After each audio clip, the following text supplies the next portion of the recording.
r/rules horror. Posted by u/sure, why, not 5182. Surviving the dream state. I awoke to find myself on what felt like grass, hearing the slight howl of wind. I inspected myself in the dim moonlight, and noted that I was wearing my normal clothes but had nothing else. PSSSSD. Hey, anybody there? A voice quietly whispered from one of the bushes. I looked around, and said, yeah, I'm here. Where are you? I heard a rustling behind me, and turned to face the source. Out of the bushes came an older man, with graying unkempt hair and a beard to match. The man stood at about 6'2" and was carrying what looked like a fancy walking stick. Thank God I found you before the doctors got here. I'm Eric. I know you're a bit confused, but I'll explain everything. As he was finishing, a horse neighed from far off. We've got to go now. I'll explain on the way. As we left, Eric tapped his waist, nodded, and began talking. Okay, I'll start by saying this place is dangerous. A few friends of mine followed one of the doctors back to their lab, and the one guy who looked inside will never speak of it again. And he's different now. Eric lowered his head slightly before continuing. I managed to make this rules list for survival, so if I die in this place, others won't have to suffer the same fate I did. Once we're safe, read it. Once he finished, I spoke. Where is my stuff, and how do I get home? My kids are waiting for me. Eric looked at me sadly, and pointed at the rules. As I said, it's explained there. After a few minutes of jogging we got to a small cave. We're safe here, read the list I'll set up for the night, Eric said, as he grabbed an axe from inside and walked into the nearby forest.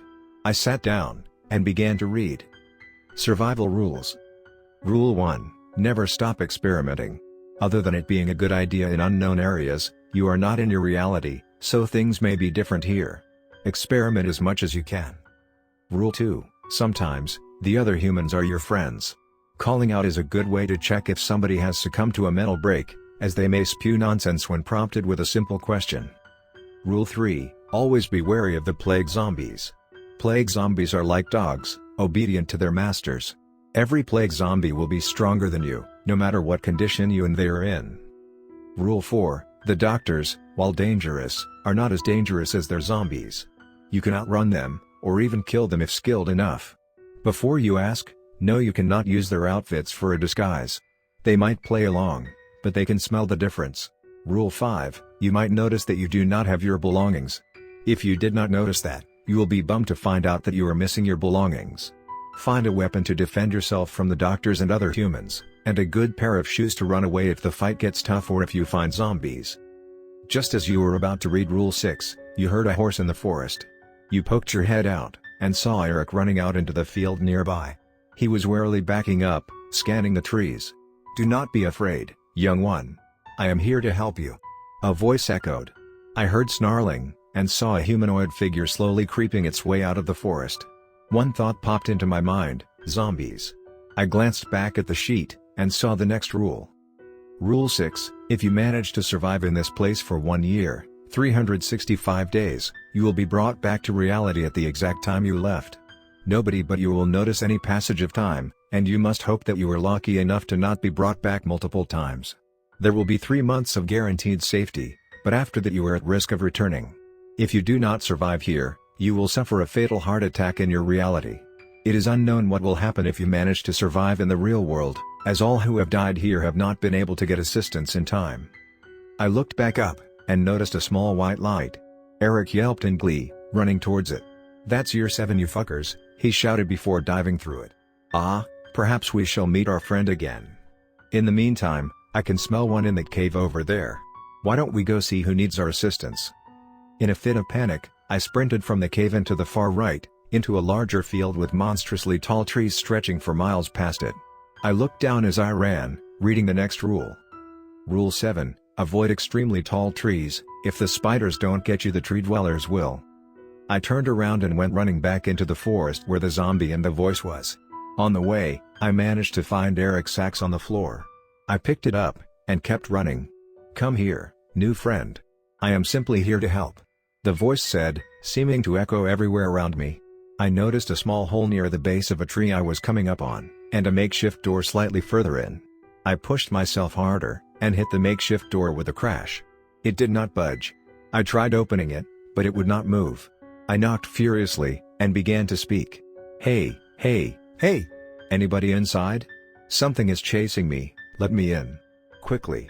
I heard the rustling, and a voice behind the door. Does the dark moon howl? What the hell does that mean? Let me in. I don't want to die out here, I shouted, still banging on the door. With a grunt, the door opened and a man dressed in a military-style uniform let me in. Stay here until you're safe and then get the hell out. I looked down at the rules, and saw a post-it note attached that wasn't there before. It read, I'm sorry. I am so sorry. Your kids will not see you again, you will die here. I chose to sacrifice others to keep the doctors off my back. I led them to you, and once they have your scent they will follow you until either they are dead, or you. Regretfully, Eric. I heard the echoing voice again, but this time there was clear anger in it. You cannot hide forever, I will kill millions if it means getting 1 inch closer to you. Mark my words, young one. I heard clear footsteps leaving, until the only sound left was the ragged breathing of us two. Next story of this video. Posted by u/kitchen_piano6910. Rules for the barber. Hey, seems like you need a new haircut. Well, luckily for you there's a barber shop just right down the corner. Although, it's quite old, it's still a barber shop nonetheless. They give good haircuts too. Anyways, before you enter or book a reservation for a haircut you gotta follow some sets of rules. It's a really old establishment after all, tradition is key to get good results. 1A.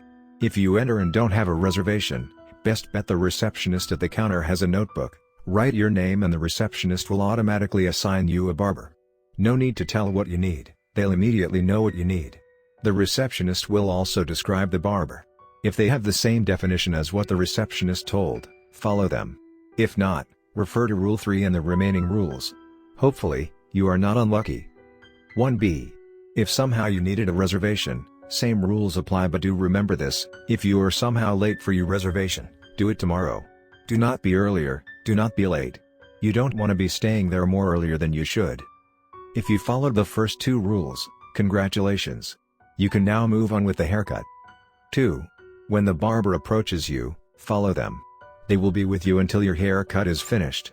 After the haircut, pay for it with either cash, card or online transaction. Old businesses evolve with new payment methods after all. After that, you're scot-free. Make sure to thank the barber and receptionist for the wonderful haircut. They like compliments after all. And that's all there is to it. You have a wonderful haircut, right? Wait. You aren't out yet? Oh dear. Well, I have some remaining rules that can make up for it. Follow them and don't break them. The rules will keep you alive. 3. If somehow they're not like the ones the receptionist described, follow them. You still need the haircut, right? Do not any under circumstances not follow them and not take the haircut. Just make sure you don't make eye contact if you really value your life. 4. If the barber leads you to the place where they wash your hair, remember to not look at them. It doesn't matter if you almost get blinded by the lights, it's better than you losing your life, right? 5. After the shower is finished, they will most likely take you to your seat. Preferably near the entrance. If not, refer to 5B. 5B. If somehow your luck can't get any worse, the barber can probably take you to a room that varies, but there's 2 most common colors. If it's black, do not, and I heavily emphasize, do not look at the mirror. You can close your eyes if that's more comfortable. What lies in that mirror is something you don't want to see. Ungodly horrors await inside that. It will pluck out your eyes first, then slowly but surely your entire body. Keep your eyes closed throughout the entire cut. Even if the barber asks in a very deep and horrible voice, is it to your liking? Just reply yes and don't look. If it's red, look. Look at the mirror. This time you need to keep your eyes peeled. If you don't, the darkness of closing your eyes can immediately summon that thing. I've heard the screams. Trust me. I don't want you to look like that. 6. If you didn't get lured to a room, you're fine. You can look at the mirror. Just don't look at the barber. You can check if he did your haircut correctly and then that's it. 7. After the haircut is finished, you can proceed to say thank you so much to the barber. It likes compliments. Leave a tip as well. It doesn't matter what it is.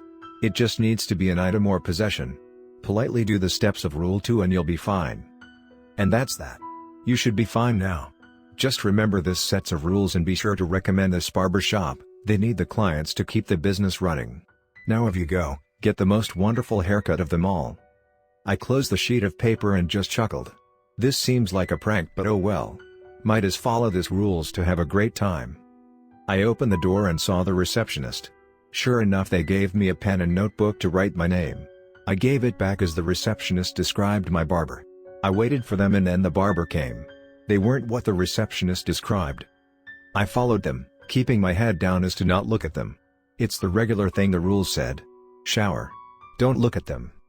After the shower was done, we started walking back, but then he made me go to a room. As soon as we enter it, my heart sank. It was black and red,